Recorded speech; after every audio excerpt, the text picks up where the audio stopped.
축복하겠습니다. 말씀대로 삽시다. 우리 이렇게 인사하도록 하겠습니다. 말씀대로 삽시다. 네. 오늘 함께하는 하나님의 말씀은 신명기의 말씀입니다. 우리 제5계명 부모를 공경하라 라는 제목으로 우리 함께 하나님 말씀 우리 가슴에 한번 새기는 시간 갖도록 하겠습니다. 한 절밖에 안 되는 말씀이니까요. 저희 같이 한 목소리로 우리 같이 읽도록 하겠습니다. 신명기 5장 16절 말씀 보여주시겠습니까?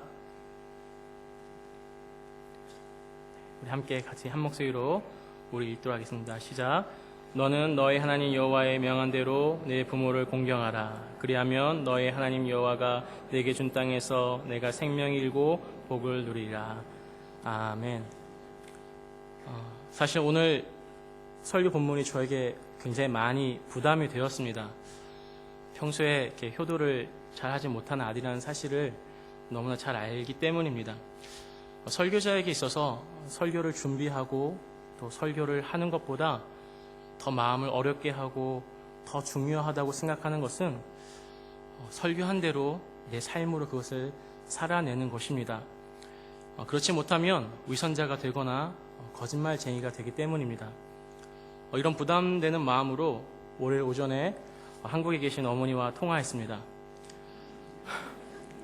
엄마, 수요일날 부모님을 공경하라는 제목으로 설교해야 되는데 부담됩니다. 저 말고 저희 효자가 한 명 있습니다. 막내 형, 용이 형이 좀 했으면 좋겠어요. 그렇게 말씀드렸더니 수학의 저편에서 어머니가 웃으시면서 격려해 주셨습니다. 괜찮아 막내야, 잘해 이러고. 우리 모두가 부모를 공경하다라는 이 본문 앞에서 부족함과 연약함을 느끼지만 오늘 말씀을 통해서 다시 한번 부모님에 대한 우리의 태도를 바로잡는 시간이 되기를 소망합니다. 유대인들의 전통에 따르면 오늘 본문인 제5계명은 10계명의 그 두 돌판 가운데에 하나님께 대한 계명이 기록되어 있는 첫 번째 돌판에 기록되었다라고 전해져 내려오고 있습니다. 이 말은 10개의 계명을 두 돌판에 새기기 위해서 5개 균형을 맞추기 위해서 첫 번째 돌판에 이 5계명을 기록한 것이 아니라 부모는 하나님의 대리자라는 뜻을 담고 있다는 것입니다. 부모님은 하나님의 대리자로서의 절대적인 권위를 가지고 있습니다. 하지만 이 타락한 시대 속에 하나님이 부여하신 이 절대적인 권위가 흔들리고 있습니다. 심심치 않게 우리가 뉴스나 인터넷을 보면 자녀들에게 모욕적인 말을 듣고 심지어는 자녀들에게 구타를 당하는 부모가 늘고 있고 자녀들에게 버림받아 쓸쓸히 죽음을 맞이하는 부모들도 이 시대에는 늘어가고 있습니다. 포스트 모더니즘을 살아가고 있는 이 시대가 가장 싫어하는 3가지가 있습니다. 그것은 절대 가치, 절대 진리, 그리고 권위입니다. 더 이상 절대 가치와 진리를 인정하지 않고 권위에 대해서도 순종보다는 도전과 반항으로 맞섭니다. 그리고 그것이 옳다고 주장합니다. 절대적인 가치와 진리, 그리고 절대적인 권위는 해체되어져야 한다라고 주장합니다. 하지만 하나님의 말씀인 성경은 절대 진리와 권위를 양보하지 않습니다. 하나님이 우리 부모에게 주신 부모로서의 권위는 우리가 마땅히 받아들이고 인정해야 합니다.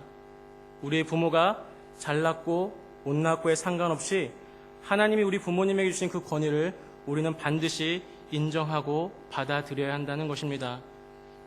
하나님은 부모에게 주신 이 권위를 인정하지 않는 자들, 부모님을 공경하지 않을 때에 하나님의 무서운 심판과 저주가 있음을 성경 여러 곳곳을 통해 우리에게 경고하고 있습니다. 출애굽기 21장 15절 말씀입니다. 이렇게 기록되어 있습니다. 자기 아버지나 어머니를 치는 자는 반드시 죽일지니라. 레위기 20장 9절에서 이렇게 말씀합니다. 만일 누구든지 자기의 아버지나 어머니를 저주한 자는 반드시 죽일지니 그가 자기의 아버지나 어머니를 저주하였은즉 그의 피가 자기에게로 돌아가리라. 신명기 27장 16절 말씀은 이렇게 기록됩니다. 그의 부모를 경홀히 여기는 자는 저주를 받을 것이라 할 것이요 모든 백성은 아멘 할지니라. 잠언 30장 17절 말씀입니다. 아비를 조롱하며 어미 순종하기를 싫어하는 자의 눈은 골짜기에 까마귀에게 쪼이고 독수리 새끼에게 먹히리라.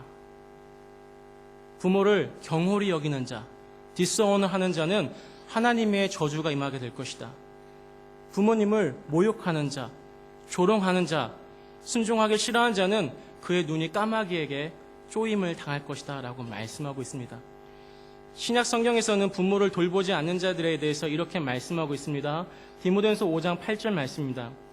누구든지 자기 친족, 특히 자기 가족을 돌아보지 아니하면 믿음을 배반한 자요 불신자보다 더 악한 자니라.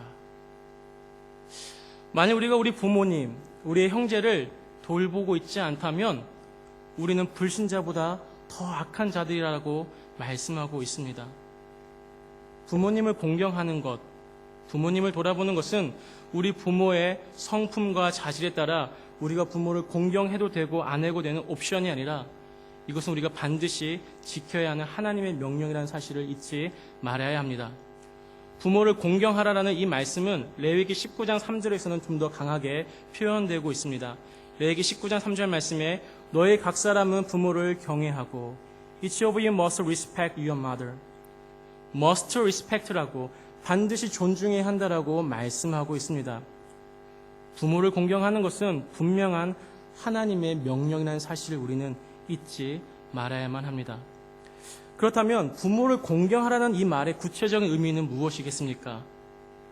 부모를 공경하다라고 할 때에 이 공경의 히브리 원어는 카베드라는 단어를 사용합니다. 이 카베드라는 단어는 부정적인 의미와 긍정적인 의미 두 가지를 다 포함하고 있습니다. 공경하다 이 카베드가 이 단어가 부정적인 의미로 사용될 때의 의미는 to be heavy, burdensome, 짐을 지게 하다, 무겁게 하다라는 뜻을 가지고 있습니다. 긍정적인 의미로 사용될 때는 부유케 하다, boast, 자랑하다, 존귀케 하다라는 의미를 가지고 있습니다. 이 단어들이 부정적인 의미와 긍정적인 의미, 이 단어들의 의미를 조합해 볼 때에 부모를 공경하라는 것은 때론 짐을 진 것 같이 힘이 들지만 늙어 힘이 없는 부모를 힘을 다해 공양하는 것, 그리고 그분들이 네 부모인 것을 자랑하는 것, 그분들을 부욕케 하는 것이라고 볼 수 있습니다. 하나님은 우리의 부모를 이렇게 섬기는 자들에게 아주 특별한 축복의 약속의 말씀을 놓고 계심을 우리가 볼 수 있습니다. 오늘 본문 5장 18절 하반절에는 명령과 함께 하나님의 축복의 약속의 말씀이 따라오는 것을 보게 됩니다. 오늘 본문 다시 한번 보여주시겠습니까?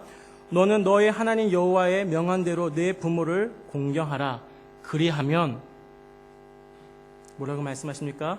너의 하나님 여호와가 내게 준 땅에서 네가 생명이 길고 복을 누리리라.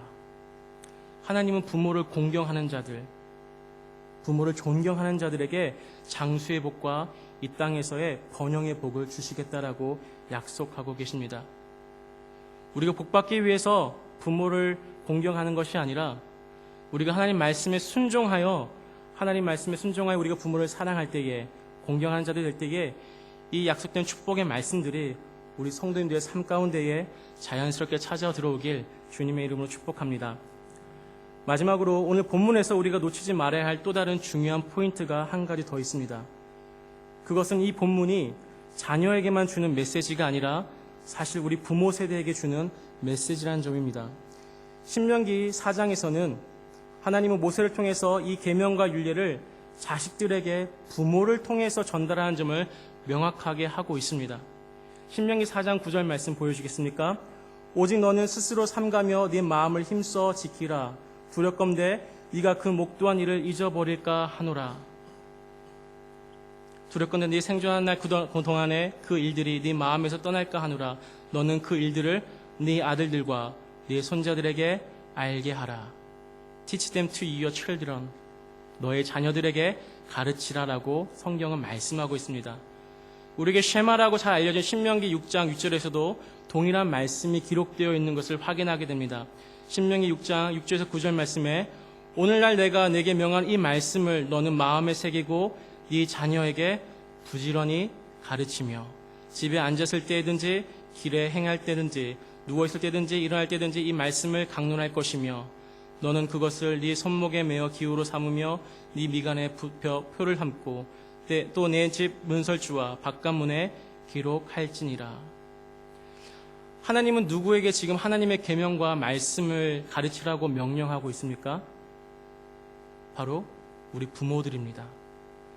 하나님을 사랑하라고 가르치는 것, 부모를 공경하라고 가르치는 것, 이 가르친 것의 첫 번째 의무는 모세에게 제사장들에게 있었던 것이 아니라 바로 우리 부모들에게 있다라는 것입니다.